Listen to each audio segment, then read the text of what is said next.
Sí, la siguiente fecha River va a ganar en La Plata 2-0 frente a Estudiantes con goles del Piche Escudero, que hoy en día lo anulan porque se la lleva con la mano. La Plata no se la lleva intencionalmente con la mano, pero está prohibido hacer un gol con la mano, con lo cual hubiese sido anulado el gol del Piche Escudero hoy en día y otro de la Bruja Berti. En otro, para, ¿para qué lo mencionaron? ¿No? Otro paupérrimo arbitraje de Javier Castrilli, que cada vez que lo mencionamos es para mencionar un papelón del bueno de Javier. No recuerdo un buen arbitraje de él en su carrera, así que nada, solo se lo recordará porque le decían el sheriff y porque era complicado y porque aún como ministro no me acuerdo qué ministerio le inventaron para el fútbol, El también arruinó Coprocede. Coprocede, también quiso arruinar el fútbol. Nada, bueno, Lo de todos arruinó, los lugares donde básicamente. estuvo, de todos los Sí, lugares donde estuvo Castrilli quiso arruinar el fútbol. Debe ser el único tipo en la vida que debe ser odiado por todos. Claro, pero no lo quiere nadie, no lo quiere nadie. Donde estuvo trató de arruinar el fútbol, en algunos lugares lo logró, en otros no tanto. los hinchas de Pero Vélez lo bueno, quieren. sí, De la mano de, la mano de los únicos que Chilaver. lo quieren. Los únicos que Sí, lo quieren, los de Vélez, tal vez. Bueno, un River que le ganó a Estudiantes 2-0 en La Plata, un partido que no se terminó por incidentes, pero cuyo resultado no se modificó. Misma fecha, Boca le iba a ganar 2-1 a Huracán, con lo cual se iba a mantener todo igual. Y a la fecha siguiente, Boca iba a volver a ganar antes de que juegue River, porque River otra vez jugaba lo que se denominaba como el clásico del domingo frente a Independiente, un Independiente que no le pudo hacer fuerza a River, como sí la pudo hacer San Lorenzo, tal vez hasta los últimos minutos, con Independiente no.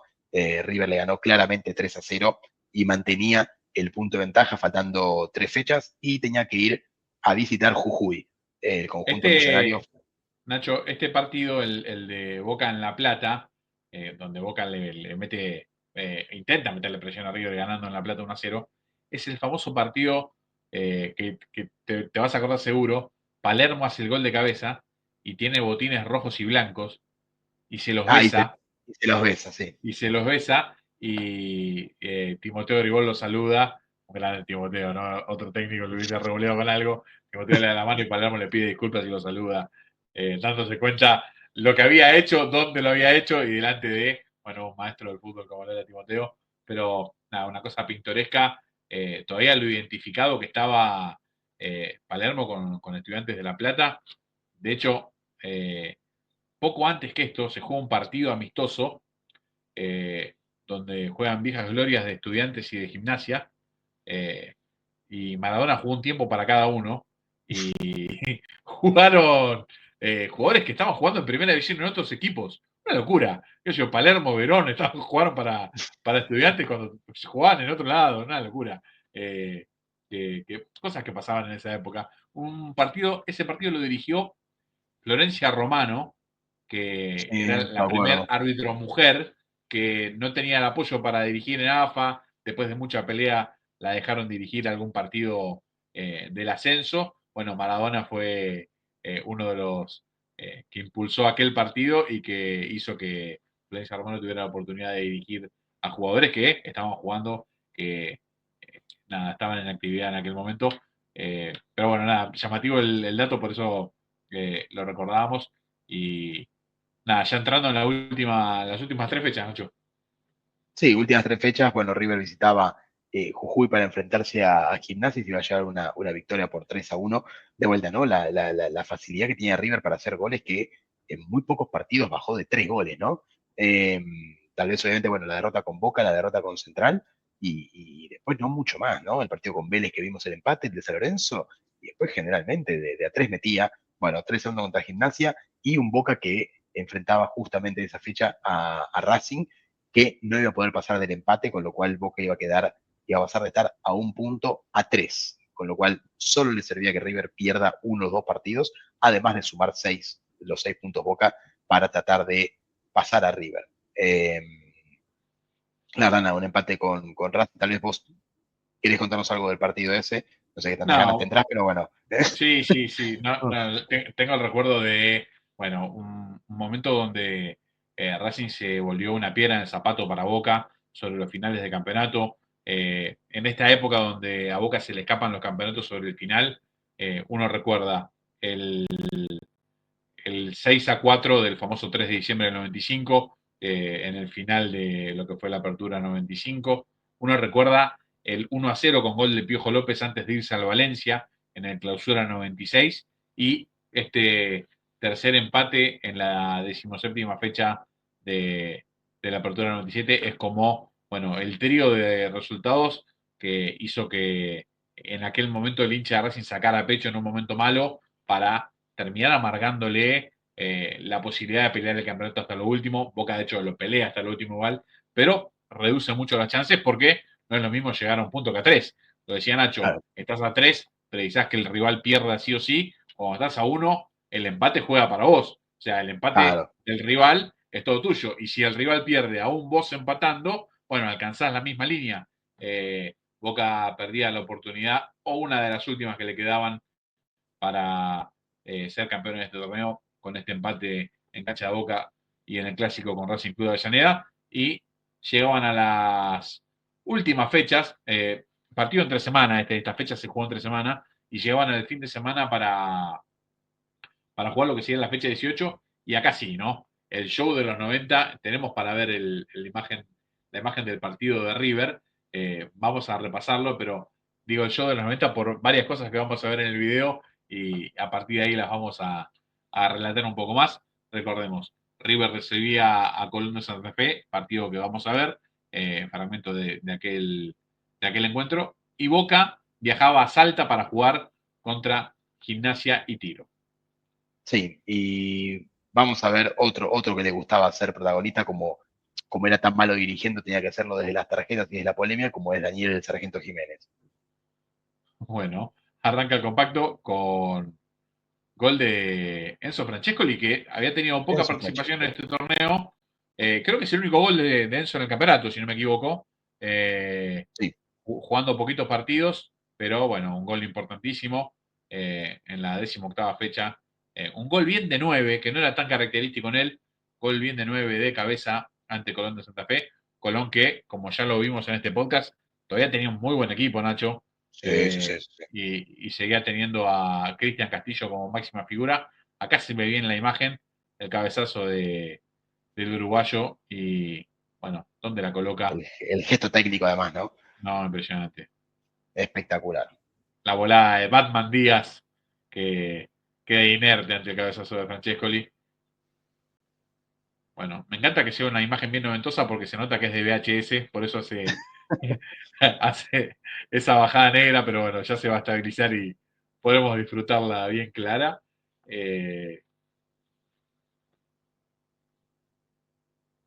ya en imágenes del segundo tiempo, Cristian Castillo. Cristian Castillo empujando en la línea y haciendo este gesto, Nacho, mirá, que fue polémica total, que era este gesto, el gesto en el festejo, de páguennos la incentivación, ¿no? Toda la polémica que había de que todo el mundo jugaba incentivado en aquella época, era lo que se decía, muchas veces era cierto, muchas veces no, había una gran polémica. Bueno, Francesco ya desde el banco veía como Colón de Santa Fe empataba el partido, del lado de Boca se gritaba el gol, no digo con el alma, con todo lo que quedaba, porque Boca estaba empatando 0-0 con Gimnasia y Tiro de Salta, y este empate por lo menos le daba vida para seguir así, quedaban algunos minutos de River empatar y Boca poder convertirle el 1-0, llegaba solo con un punto atrás. Era un montón, Exacto. era una diferencia, bueno, muy diferente, obligaba a River a ganar el partido final. Sin embargo, estos eran unos años donde a River le salía todo y a Boca no le salía nada. Y lo demuestra Leo Díaz, que deja un rebote corto y el matador Salas la empuja al lado del arco para poner este 2-1. Y tengo un dato increíble que voy a desbloquear la memoria de más de uno. El gol donde en este mismo minuto, hace el gol Pablo Islas en Salta. ¿Sí? Boca hace el gol, se está quedando a un punto, ¿sí? Según lo que le marca el de afuera, y la gente de Gimnasia y Tiro grita el gol de River. O sea que hubo todo gol, se gritaron los dos goles juntos en la tribuna de aquellos momentos, porque justo en el mismo momento fue el gol de Salas, que nada, no le mantuvo nada la ilusión a Boca.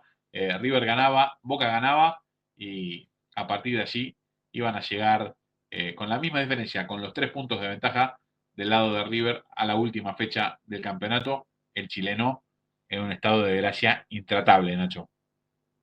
Sí, nada, una calidad total. del chileno, que como vimos, le había costado tal vez el primer semestre, que no había estado tanto de titular, pero bueno, ante la partida de Julio Cruz se adueñó completamente del puesto. Cardetti y el Mencho Medina Bello y Rambert le peleaban desde atrás en caso que hubiera alguna duda, y la lesión de Francesco le abrieron completamente el panorama al chileno, que terminó demostrando toda su clase y por qué duró tan poco en el fútbol argentino, ¿no? Para alegría de todos los no hinchas de River, menos mal que no duró más este chico porque era espectacular. Además, no solamente con los goles, ¿no? Sino también con el juego que daba. Eh, lo demostró en el Mundial 98, apenas un año, mentira, 6 meses después que esto, donde con Zamorano eran por largo los mejores jugadores del equipo y se daban asistencias mutuamente, se conectaban muy bien, siendo dos centrodelanteros, una calidad excepcional. No por nada, pero hablando de la mejor época en la historia, o una de las mejores épocas en la historia de la defensa italiana, Salas metió 2 goles contra Italia. 2. Claro. Eh, si yo te nombro los defensores que jugaron en Italia ese día, bueno, había que hacer 2 goles contra esos nenes. Primero Paliuca al arco, y ese día la defensa jugó con 3 centrales, Alessandro Nesta, Cannavaro, y jugó Maldini por la banda, y el tercero era Billy Costacurta. Contra esos nenes, la presentación a nivel mundial, más allá de que en Sudamérica todos sabían quién era Marcelo Salas, la carta de presentación fue primera fecha del grupo de Copa del Mundo, Italia-Chile, y Salas metió 2 goles. Bueno, a partir de allí, nada, podemos ver lo que fue la carrera de un jugador y un goleador extraordinario, que uno tiene la sensación de que duró, como se dice hoy, en su prime, en su pico, muy poco. Tranquilamente podría haber durado mucho más en ese nivel, y la selección chilena no lo terminó de disfrutar de todo mucho tiempo, Nacho.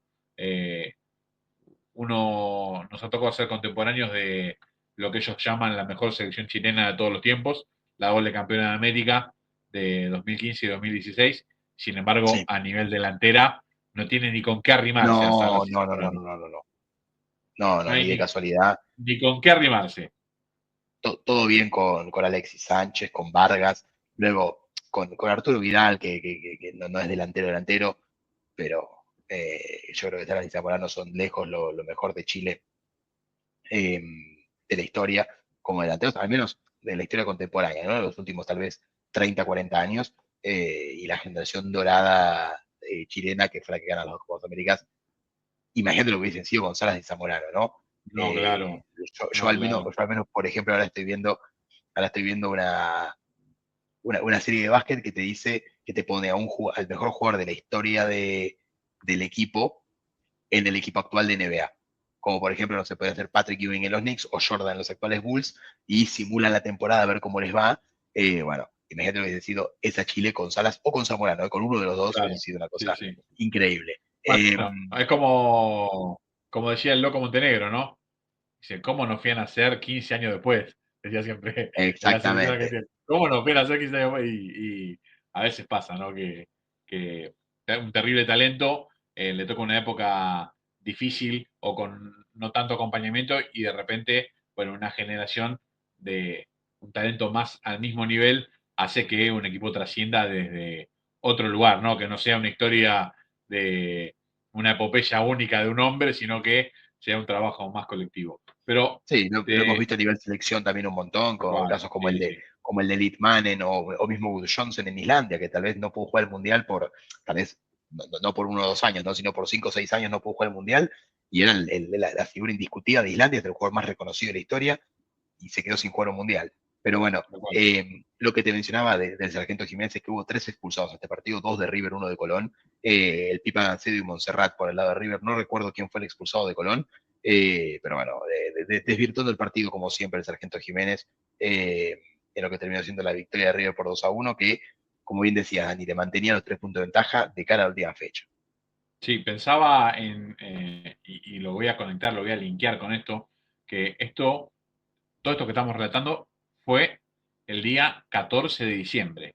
Sí, Eh, en paralelo a este final de campeonato, River había jugado la primer final de la Supercopa Sudamericana el día 4 de diciembre de 1997, con un empate 0-0 en Brasil, y 3 días después de este partido que acabamos de ver, River va a recibir a San Pablo de Brasil, y va a jugar la final de vuelta en el Estadio Monumental el 17 de diciembre para intentar ser campeón de Copa Sudamericana, de Supercopa Sudamericana, Supercopa.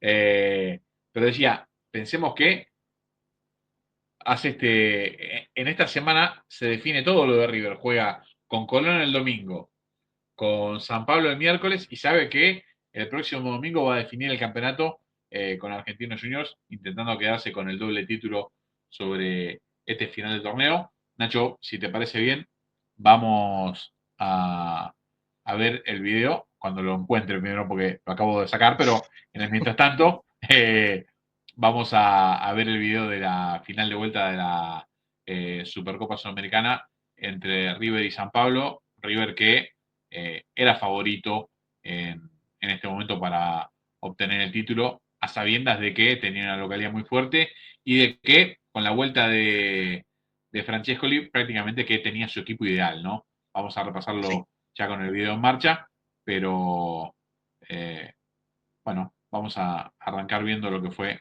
en imágenes este partido. Bueno, evidentemente no nos deja compartirlo, pero vamos a probar una vez más a ver si podemos poner en marcha el video entre River y San Pablo en el Estadio Monumental. En las filas del San Pablo, Dani, una leyenda del Hertha Berlín estaba como Marcelinho Paraíba, que entre el 2001 y el 2006 dio cátedra. Ya había tocado Víctor Hugo Aristizaba la pelota. Perdón, dejé sordo a Nacho de Tito, pero ahora No pasó nada. que recobró la escucha, vamos a ver si las imágenes del partido. No, para terminar, Martino Paraíba, así como tenía talento también, tenía temperamento, con lo cual se fue expulsado a los 30 minutos del primer tiempo. Claro, está perfecto. Como no podía ser de otra forma, nada, jugar con un hombre más durante 60 minutos en una final, bueno, es una ventaja que este River no iba a dejar pasar. Vemos ahí a un San Pablo con una camiseta muy llamativa, podemos decir no tradicional, pero sí muy linda, similar a la de Chacarita, Nacho. Sí. Bueno, un penal errado, bueno, errado no, atajado en realidad por Roger. El Enzo no lo podía creer, perdía la chance de poner a River arriba.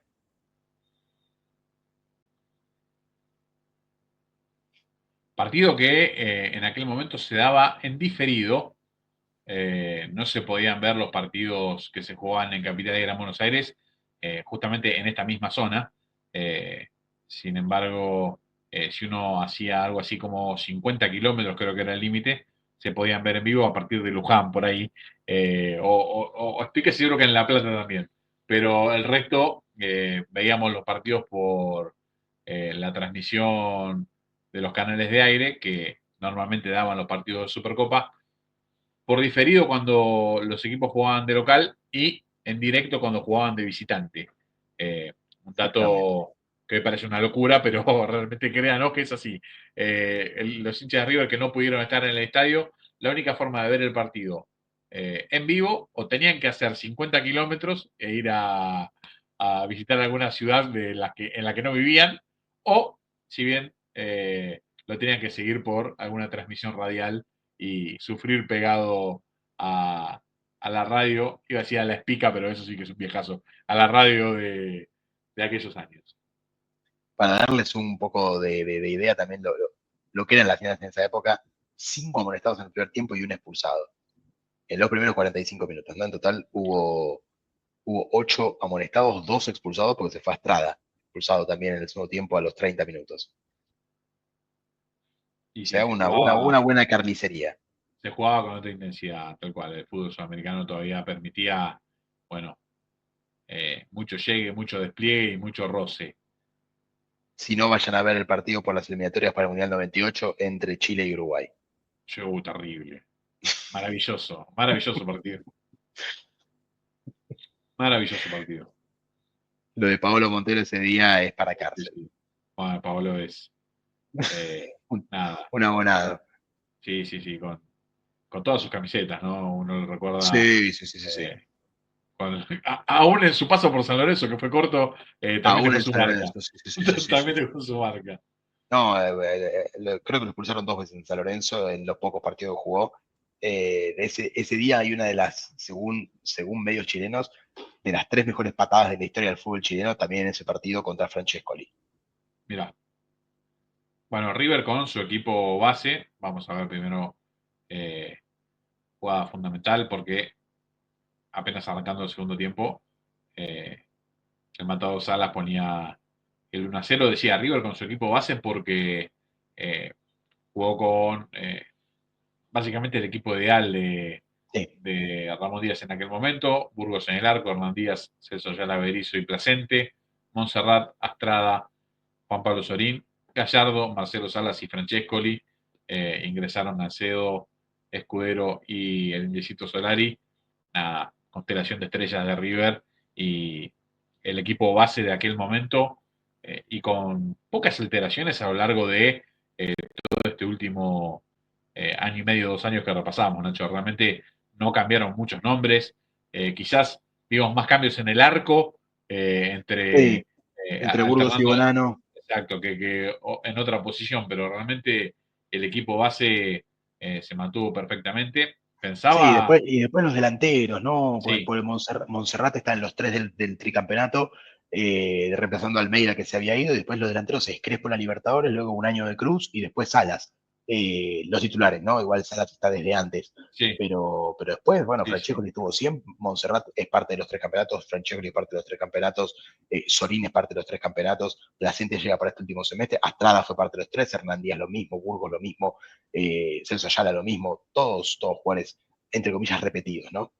tal cual. Creo que no están las imágenes, el empate transitorio de Dodó en el minuto 53, o sea, 7 minutos después del gol de Salas, San Pablo iba a empatar transitoriamente el partido y nada, 5 minutos después del empate de San Pablo en el minuto 58, significa a los 13 del segundo tiempo, Salas iba a convertir este muy buen gol, ¿no? Tomándose un tiempo extra en el área para poner el 2-1, que a la postre sería definitivo, pero nada, está muy bueno esto que decía Nacho, y pensaba, Nachito, Enzo Francescoli estaba jugando sus últimos partidos como jugador profesional, se despedía, se iba a despedir el próximo domingo, el domingo siguiente de este Exacto. partido, pero uno cree que la bala de plata de su carrera fue, eh, ya que la mencionás, esta eliminatoria pésima que hace Uruguay, porque seguramente que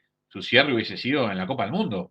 Exacto. Francescoli formaba parte del seleccionado a una edad elevada, porque jugaba y de muy buena manera, en un muy buen nivel en River.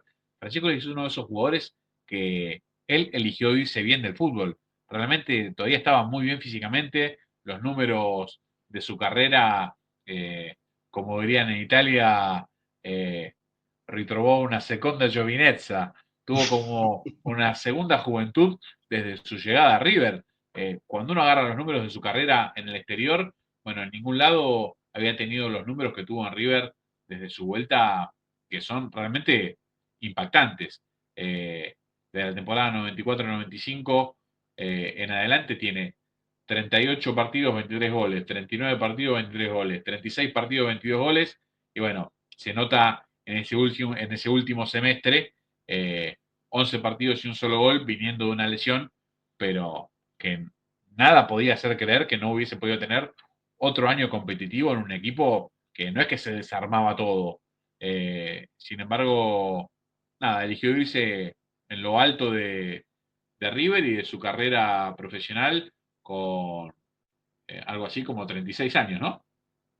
Sí, no, y además no solamente irse en lo alto de su nivel, sino también en un gran momento de River, ya habiendo ganado la Libertadores, ya habiendo ganado un tricampeonato, la Supercopa, la verdad no tenía muchos más objetivos profesionales por delante, al menos de que sean desafíos realmente que no haya conseguido antes.